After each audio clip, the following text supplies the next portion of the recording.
ఒక గ్రామంలో అన్వి అనే 6 ఏళ్ల చిన్న పాప ఉండేది. ఆమె ప్రకృతిని చాలా ఇష్టపడేది. ఒకరోజు తన తాతగారితో కలిసి అటవీ ప్రాంతానికి వెళ్ళింది. పక్షులను చూస్తూ, రంగురంగుల పుష్పాలను గమనిస్తూ అన్వి అడవిలో లోతుగా నడుస్తూ పోయింది. తాతగారిని చూసేలోపే ఆమె తప్పిపోయింది. అన్వి మొదట చాలా భయపడింది. పెద్ద పెద్ద చెట్లు, చుట్టూ విపరీతమైన శబ్దాలు, అస్పష్టంగా కనిపించే మార్గాలు ఆమెను మరింత ఆందోళనకు గురిచేశాయి. కన్నీళ్లు వెళ్లగొట్టుకుంటూ ఆమె ఎదురుగా ఉన్న కొలను దగ్గరకు నడిచింది.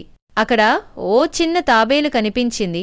తాబేలు ప్రశాంతంగా అడిగింది, పాపా, నువ్వు ఇక్కడ ఒంటరిగా ఎందుకున్నావు? అన్వి తన కథను వివరించగా తాబేలు ఆమెకు సానుభూతి చూపింది. భయపడకురా, నేను సహాయం చేస్తాను అరే అంటూ తన మిత్రులను పిలిచింది.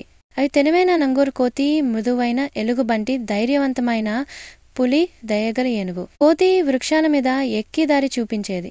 ఎలుగుబంటి అంధకారంలో అన్విని కాపాడేది.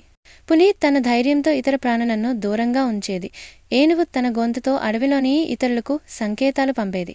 రాత్రి సమయంలో అందరూ కలిసి ఓ గుహలో ఉండగా కోతి తేనె పట్లు తెచ్చింది. ఏనుగు శుభ్రమైన నీటిని తెచ్చింది. ఎలుగుబంటి అన్వితో ఆటలు ఆడి ఆమెను నవ్వించింది.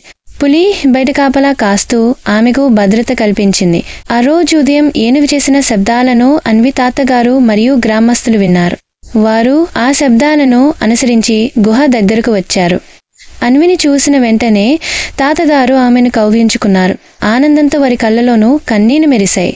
అన్వి తన జంతు మిత్రుల వద్దకు తిరిగి వచ్చి, మీరు లేకపోతే నేను తిరిగి ఇంటికి రాలేనేమో, మీ అందరికీ ధన్యవాదాలు అని చెప్పింది.